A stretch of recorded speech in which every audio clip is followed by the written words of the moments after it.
Man, Pie for Breakfast Studios. That's one cool game. All right, so let's get into this. Today we're reviewing Kudzu for the Game Boy, but I played it on the Nintendo Switch, and you can get it on that eShop for $4.99, $5.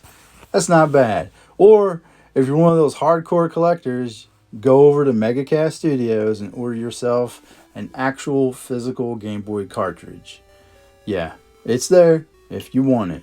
Now, what kind of game is this? Well, it's got some inspiration from Link's Awakening and some other games as well. And you know what? I had a blast playing this. I mean, I, for one, grew up playing the Game Boy and playing a brand new Game Boy game in 2024 was just mind-blowing for me. Now on to the story. And is there a story? Since it's a Game Boy game? Yeah, you bet there is. Don't worry about it. Oh, it's a great story. So essentially you're a gardener. You're an apprentice to a master gardener. You wake up one morning and he's disappeared. He's gone off by himself. So what do? You go looking for him. The story at the beginning is like you're thinking like, is this it? But no, as you play the game, there's some twists and turns, and you're like, man, this is awesome. This is a great story to a game. And how does it play? Well, I might get into that into some of my categories, but I will say that there's a little bit of jank, but it is a Game Boy game. But you'll enjoy it if you're a fan of Link's Awakening or Game Boy games in general. Alright? First up are the graphics. Well, guess what? It's a Game Boy game, but you know what? These graphics look really damn good for a Game Boy game. I have no issues with it whatsoever. So for that, I'm just going to straight up give this a 5. They knocked it out of the park with this. It looks damn good. Okay, sound and music. Oh man, the music for this game is top tier, man. It's some good Game Boy music for this, and it's not annoying or anything else like that.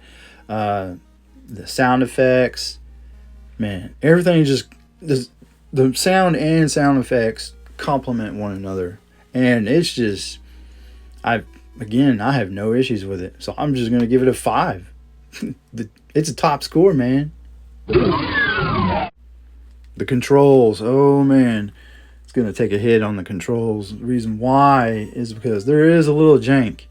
The hit detection is a little off. Controlling your character, smooth as butter, but hit detection and some of the other stuff, some of it just seems off, and you're like, what? How did this even happen? But it's a Game Boy game, so I mean, I finished the game because I enjoyed playing it. So if you get past the little bit of jank from the controls, you'll be good. So I'm going to give it a 3 for controls. On to the fun factor. Is this game fun to play? You bet your ass it is. I had a total blast playing it. It's all I played for a few days. It really is. It's a Game Boy game. It brought me back to like the 90s when I was playing Game Boy constantly. The story is real enjoyable. There's some twists and turns in the story as well, and you're like, all right, that's pretty cool what they did there. Also, once you beat the game, I think there's going to be a sequel. I hope there's a sequel. I really do hope there's a sequel because this game is really good. But yeah, like I said before, it's a 5 for me on the fun factor scale. All right, here we are. Overall score, what is it? What's it gonna be? I'm going to give it a 4. Yeah, I took a hit, man, from the little bit of jank, and I had a crash at the end of the game, or towards the end of the game.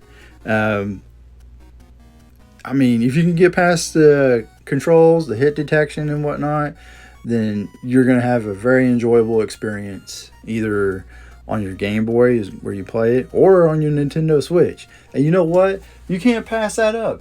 A $5 game on your Nintendo Switch. That's it. Just do it. Just buy it, man. It's good. It's good. And do I totally recommend it? Yes, I totally recommend this game because it brings you back to the good old days.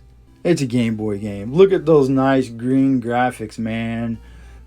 Everybody that's played Game Boy knows what I'm talking about. And not only that, there's a fishing section in this game. Yeah, that's right. There is a fishing section in this game.